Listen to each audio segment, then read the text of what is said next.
নমস্কার সবাইকে। আজ আমি আর মা গেছিলাম শাঁখা কেনার জন্য চৈতন্যপুরে মা কালী শঙ্খ ভাণ্ডারে। দোকানে গিয়ে দেখলাম যে পুরোপুরি ফাঁকা। তারপর যদিও লোকটা এলো, আর লোকটার এত ব্যবহার খারাপ, না শাঁখা আমাদেরকে ভালোভাবে দেখাচ্ছিল আর না হাতে পরে দেখতে দিচ্ছিল। তাই ওখান থেকে একটা শাঁখা নিয়ে আমরা বেরিয়ে গেছিলাম অন্য দোকানে। আর এই পলা ডিজাইনটা আমার খুব ভালো লেগেছিল, তাই ভিডিওটা করে রাখলাম। ওখান থেকে মা একটা শাঁখা নিয়েছে। আর তারপর আমরা গেছিলাম একটা চশমার দোকানে। আমার একটা চশমা অর্ডার দেওয়া ছিল আর মা চশমাটা রিপেয়ার করার ছিল। আমরা চৈতন্যপুরে গেছিলাম, এটা শুধু পকোড়া পকোড়া করে চিৎকার করছিল। দাঁড়াও,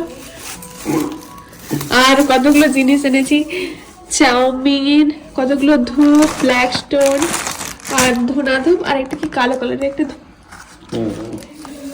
আমরা এই শাঁখাটা নিয়েছি।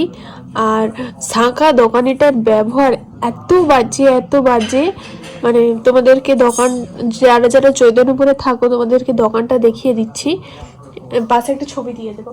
আর এটা তোমাদেরকে পরে দেখাচ্ছি। আর বাধ্য হয়ে আমরা এটা নিয়েই চলে এসেছিলাম, কারণ আমাদের 2-3টে শাঁখা নেওয়ার ছিল। আর মা একটা হাতে পরে আছে, সেটা দেখাচ্ছি তোমাদের। আর সেটা অন্য দোকানে আমরা নিয়েছি। আর এটাতে এই পলাটা উঠে গেছিলো, এই শাঁখাটাতে এটা চেঞ্জ করেছি। চলো এটা পরে দেখাচ্ছি।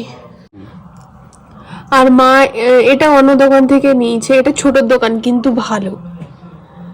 এই যে এই শাঁখাটা নিয়েছে।